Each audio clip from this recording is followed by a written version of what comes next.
Okay. Let's do a little vibe check. Little vibe check. Check 1 2 1 2. It seems like everything is a-okay. I feel like people want to get you caught up in a lie so bad. And it's not that you're like, let's say it's hard to get you caught up on anything because you're so lovable, bro. It's like people just don't want to be on the opposite side of you, right? There's this like feeling that they can just discern off your energy. I'm sorry, I just ate a bunch of oatmeal. This shit all in my teeth. That like the truth that you tell is so precise, and so are the lies. And that like when wielded by you in particular, shut up. I love tarot. That it's a dangerous fucking weapon. And so people are learning to leave you the fuck alone, bro. Because there's this energy that you can be like super duper sweet and super lovable and like a romantic. Yes, you just want to be in love. You just want to be in love. You just want to be in community. And you just want to like, you get a lot of fulfillment from that. Yes. Yes, that is your dream. But because that's your dream, when a weird bitch wants to try you, that's what they go for first. And like the thing about that is that that's crazy. That's like an emotionally, it's a choice, right? It's a choice. And I think what's missing from the picture of you that they're like slowly discovering is that like you don't seek out community because you need it to survive.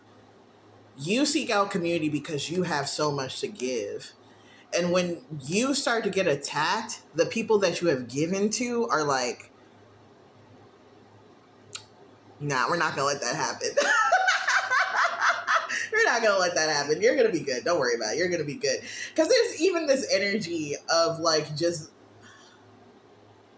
your character has been so strong and so steady over so long that even if you're like, guys, don't worry about it. Trust me, I'm good. They're like, nah. You know what? Don't worry about it. You keep your little head wrap on. You go get a couple extra hours of sleep. We'll take care of it for you. And there's this like feeling that you're taken care of because you took care of so many fucking people, right? It's like a reciprocal thing, and it's not something that you necessarily need to speak to because it speaks for itself. And so sometimes you'll get people like, oh yeah, if you're so bad, where's the proof? And it's like, bitch, I don't have to prove a goddamn thing. If you want to fuck around and find out, that is completely up to you.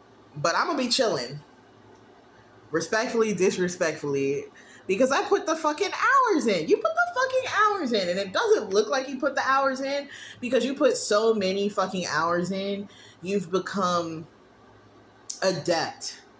And what that basically means is that it's effortless for you to do extreme amounts of work. It's almost like a dove swimming on the lake. It's just moving so smoothly that you don't recognize that its little feet are going crazy under the water. You might have a lot of placements underneath your astrological horizon. And so it's really a surprise when you pop up and you do some shit.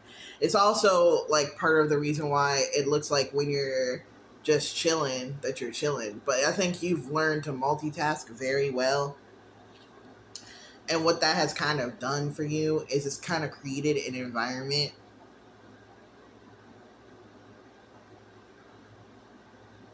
where you're just really not worried about your achievements. You're not worried about towers either. Because you just know that you've been able to work through a bunch of bullshit before. What's another big old pile of bullshit? Yeah, it's a lot it takes a lot to get you out of your reclined posture, and I think that's it's part of why the spiritual awakening was so difficult for you. Because for most people, they start to kickstart their spiritual awakening at the first time they feel like they can't like handle things on their own, but you can handle a lot of shit. And so it was like a lot that was kind of like dangled in front of you. Like, and not just about your life. I think in order to get you moving, they had to like, I'm seeing this not necessarily as this couple, but like the whole kingdom that they're looking over. They threatened your entire world. It'd be different if they threatened you. They've threatened you in the past, and you're like, you know what? It's cool. I wanted to take a nap anyway. When they start to, like, for them, they see it as like knocking out the foundations of your well-being, but you see it as knocking out like the beautiful community that you have created, and you didn't fuck with that not one little bit. And so what they're finding out now is that like the community that you worked with, right? This is all like amazing energy, right? You worked with almost exclusively beautiful people. And when they underwent loss, they all activated. When they saw you going through loss, they activated too. And it's like a very cohesive group of people who don't just get thrown off of some bullshit. Because the people who got thrown off of some bullshit, they kind of fell by the wayside a long time ago. Even the people that hate you still have like incredible quality of character, right? And so when they attacked you by trying to attack your community, what they didn't realize is they were bringing a world of motherfucking pain. Yes, yes, because I feel like your community, they be chilling because they respect you and they don't want to get in your way, and they know you want to like handle your own business, and they trust you. You'll ask for help when you need help, and they'll pray for you and stuff. But when somebody starts to fuck with them, this wand ain't for looks, bitch. It ain't for looks, and it's like in a very balanced way too. And it's almost like there's this understanding that death is almost like a privilege that the people that fucked with you don't even deserve. And so there's this really like cool energy. It's cool for you and your people because y'all are badass bitches. There's this cool energy that we're not turning you over to the criminal justice system. We are the criminal justice system, and you are not gonna like it when we when we run up on you, because we gonna run up on you in ways that you can't defend yourself from.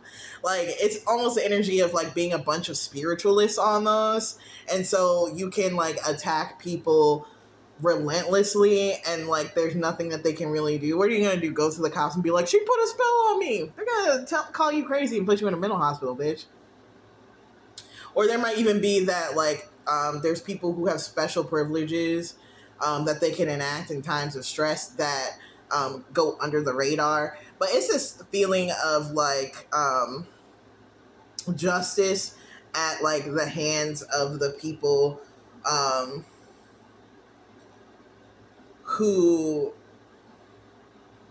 one, have quality of character, two, want you to be safe, two, respect the work that you've done and respect your community, 3, 4, 5, and 6 can get it the fuck done.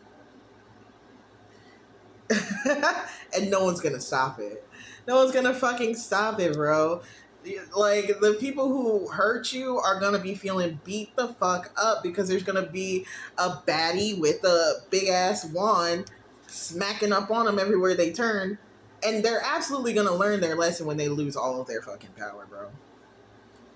And it's like, you don't even really have to raise a finger. You can just be sad about it. Like, it's like one of those energies where if you cry like one just beautiful tear, like, the world responds. And I think that's awesome. And I feel like when you were in the moment, like kind of like pouring out your heart to these people and like not necessarily feeling a return, this response is something that you're going to be able to send back to yourself when you were in those moments of pain, to let you know that the work that you did mattered, the people that you helped cared, and there are people in this world who are willing to make a difference just because their friend needs help.